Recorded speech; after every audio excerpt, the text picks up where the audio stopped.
वायनाड से प्रियंका गांधी ने पर्चा भर दिया। राहुल गांधी, प्रियंका गांधी, मल्लिकार्जुन खड़गे और कांग्रेस के तमाम लीडर उनके इस बड़े पर्चे भरने के जो एक पूरी रैली थी उसमें थे। लेकिन बड़ा सवाल है कांग्रेस के अंदर दलित नेताओं का, आखिर इतनी बेइज्जती कब तक दलित नेता, खास तौर पे दलित नेताओं की मैं कह रहा हूं, कब तक वो सहते रहेंगे और कब तक वह अपमान का घूंट पीते रहेंगे। आप इस खबर पर बने रहें, हम आपको पूरे विस्तार से जानकारी देंगे। आप हमारे चैनल पे नए हैं तो मेरा आपसे निवेदन है कि चैनल को सब्सक्राइब कर दीजिए। नमस्कार, मैं डॉक्टर महेश वर्मा और आप देख रहे हैं। जी हां, हमने आपसे कहा कि प्रियंका गांधी का वायनाड में पर्चा भर गया है और जिस तरह से वहां पर एक आप तस्वीर देख सकते हैं, पर्चे भरने से पहले प्रियंका गांधी, सोनिया गांधी और राहुल गांधी आगे की सीट पर बैठे हुए हैं और पीछे मल्लिकार्जुन खड़गे जो कांग्रेस के राष्ट्रीय अध्यक्ष, जी हां, कांग्रेस के राष्ट्रीय अध्यक्ष और कांग्रेस की एक प्रत्याशी वायनाड से पर्चा भरने के लिए रिटर्निंग अधिकारी के कार्यालय के बाहर वो बैठती है और उन्हें इंतजार कराया जाता है। लेकिन बाहर दूसरे पंक्ति की लाइन में कौन बैठा है आप खुद देख सकते हैं। मल्लिकार्जुन खड़गे कौन है? वो कांग्रेस के राष्ट्रीय अध्यक्ष हैं। जी हां, कांग्रेस के राष्ट्रीय अध्यक्ष। सोनिया गांधी राष्ट्रीय अध्यक्ष नहीं है, राहुल गांधी राष्ट्रीय अध्यक्ष नहीं है, ठीक है, प्रतिपक्ष के नेता हैं। प्रियंका गांधी प्रत्याशी हैं, ठीक है, वो आगे बैठते हैं। लेकिन मल्लिकार्जुन पीछे क्यों, ये सवाल है। और अब ये वीडियो भी आप देखें कि जब रिटर्निंग अधिकारी के रूम के अंदर पर्चा भरने के लिए वो दाखिले हुए और अपना पर्चा देने गए और मल्लिकार्जुन खड़गे को किस तरह से बाहर खड़ा रखा। जबकि आप ये तस्वीर भी देखें, ये अलवर रामगढ़ की है जिसमें 5 लोग रिटर्निंग अधिकारी के कार्यालय में जाते हैं, जिसमें टीकाराम जूली हैं, जितेंद्र सिंह हैं और अलवर के जिला अध्यक्ष हैं और साथ में इसमें ललित यादव हैं ये, और साथ में आयरन जुबेर खान हैं। 5 लोग अंदर जाते हैं और उसमें मात्र 3 लोग मल्लिकार्जुन खड़गे बाहर इंतजार करते हैं या क्या बेबसी दिखा रहे हैं। एक 85 साल का कांग्रेस का इतना बड़ा सिपाही अपने आप को कहने वाले कब तक अपमान सहते रहेंगे। और मैं फिर कह रहा हूं कि कांग्रेस में एक गोल्डन टाइम है दलित नेताओं को अपनी स्वाभिमान, सम्मान और अपने हक अधिकार के लिए लड़ने का और अपने कहने का कि हम आपको वोट करते हैं कि आखिर हमें सिर्फ आप दलित प्रकोष्ठ तक ही क्यों सीमित रखते हैं और दलित नेता ही बनाकर क्यों रखते हैं। मैंने जितनी बार मल्लिकार्जुन खड़गे को दलित कहा है वो इसलिए नहीं कहा कि वो सिर्फ दलित हैं, वो कांग्रेस के राष्ट्रीय अध्यक्ष हैं, जी हां। लेकिन जिस तरह से वायनाड में उनका अपमान हुआ उसको लेकर अगर विपक्षी राजनीतिक पार्टी यानी कि कांग्रेस के जो विपक्ष में है वो अगर सवाल नहीं उठाए तो क्यों नहीं उठाएंगी। बहुजन समाज पार्टी अगर आवाज नहीं उठाए तो क्यों नहीं उठाएगी। चंद्रशेखर आवाज नहीं उठाए तो क्यों नहीं उठाएंगे। केजरीवाल इस पर आवाज नहीं उठाए तो क्यों नहीं उठाएंगे। और बीजेपी इस पर आवाज नहीं उठाए तो क्यों नहीं उठाएंगे कि उनके राष्ट्रीय अध्यक्ष की इस तरह से दुर्गति, जिसको आपने एक प्रतीक बनाया, एक जो 85 साल का राष्ट्रीय अध्यक्ष और खासतौर पे वो आपके 50 साल कांग्रेस में अब तक वो राजनीति करते आ रहे हैं, उनके बेटे भी नेता हैं। लेकिन सवाल है कि कांग्रेस के जो दिमाग में जो चलता है वो अब जग जाहिर हो रहा है। जी हां, सवाल यही है कि आप सिर्फ और सिर्फ कांग्रेस के नाम पर दलितों से वोट मांगते हैं लेकिन उनको आप सम्मान नहीं देते।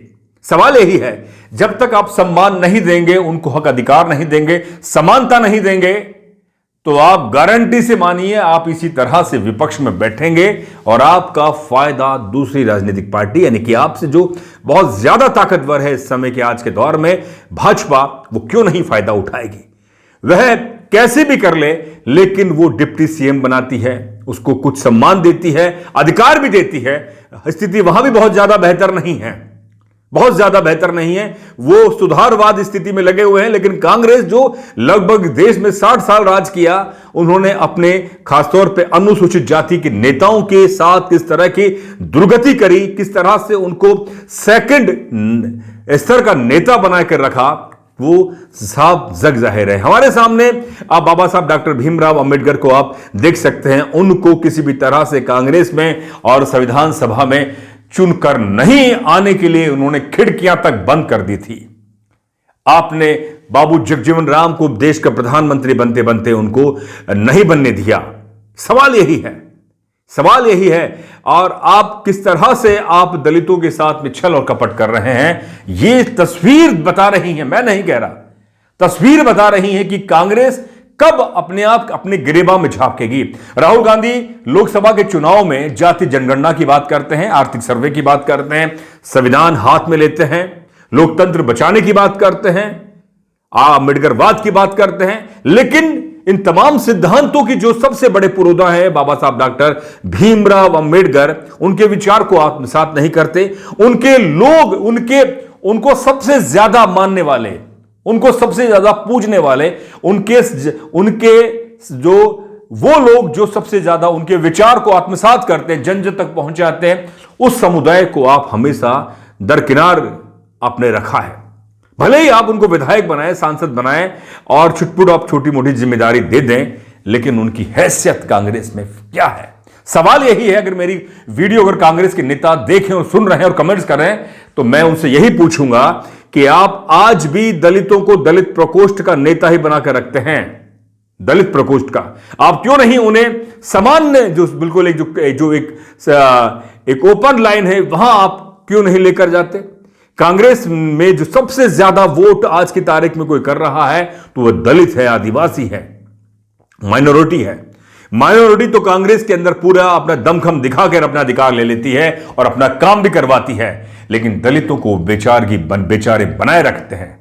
टीकाराम जूली प्रतिपक्ष के नेता है, पूर्व में अभी समाज कल्याण मंत्री बने। उन्होंने अपने पूरे परिवार के लिए और अपने 7 पुश्तों के लिए जमा कर जो भी करना था वो कर लिया, वो साफ जाहिर है। लेकिन सवाल यही है कि और ज्यादा नेता कैसे आप बनाओगे? नेता अब विधायक, मंत्री, प्रतिपक्ष नहीं। सवाल यही है, सवाल इससे बड़ा और क्या हो सकता है जब आप मल्लिकार्जुन खड़गे के साथ इस तरह से दुर्गति करते हैं? प्रियंका गांधी, राहुल गांधी, सोनिया गांधी क्या उस तस्वीर को नहीं देख रही होगी कि हमारे राष्ट्रीय अध्यक्ष रिटर्निंग अधिकारी के गेट के बाहर खड़े हैं और इंतजार कर रहे हैं कि कब सोनिया गांधी बाहर आएंगे, कब प्रियंका गांधी बाहर आएंगे, राहुल गांधी बाहर आएंगे।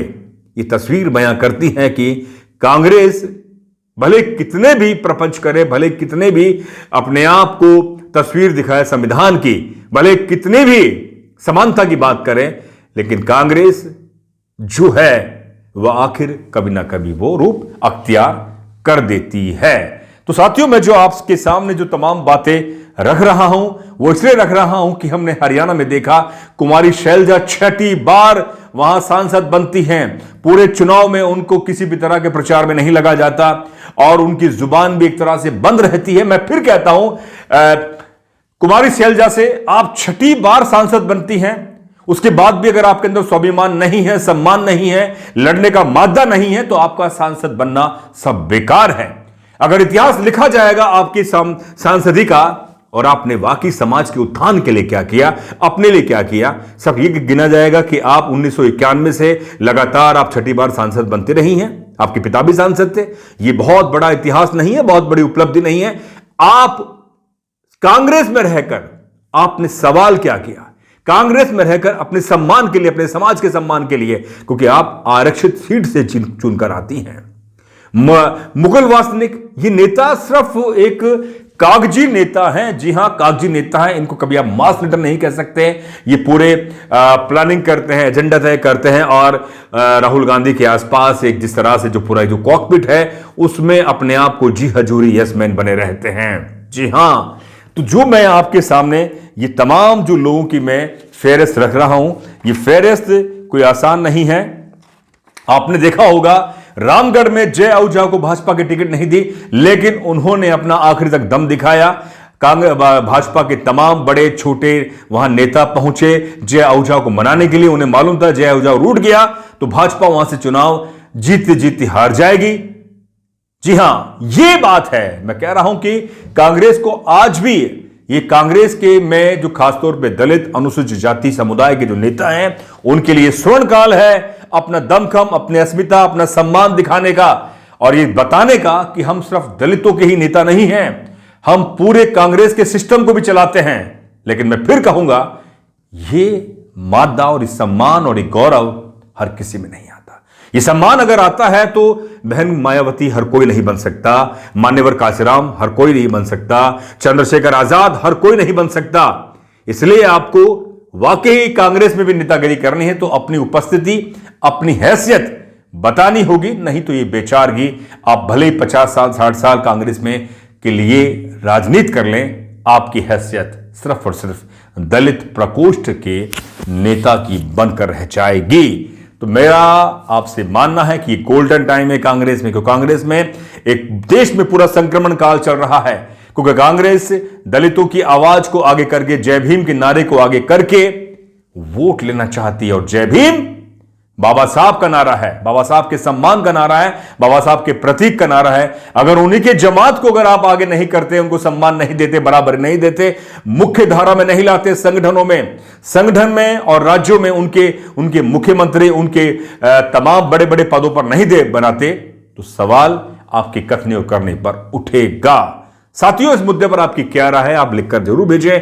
डेमोक्रेटिक भारत को आप सब्सक्राइब करना ना भूलें, इस वीडियो को ज्यादा से ज्यादा शेयर करें। आखिर में आपसे निवेदन है कि डेमोक्रेटिक भारत को आप आर्थिक मदद करते हैं तो हमारी पत्रकारिता में आप एक मील का पत्थर साबित होंगे। दीजिए इजाजत। जय भीम, जय भारत, जय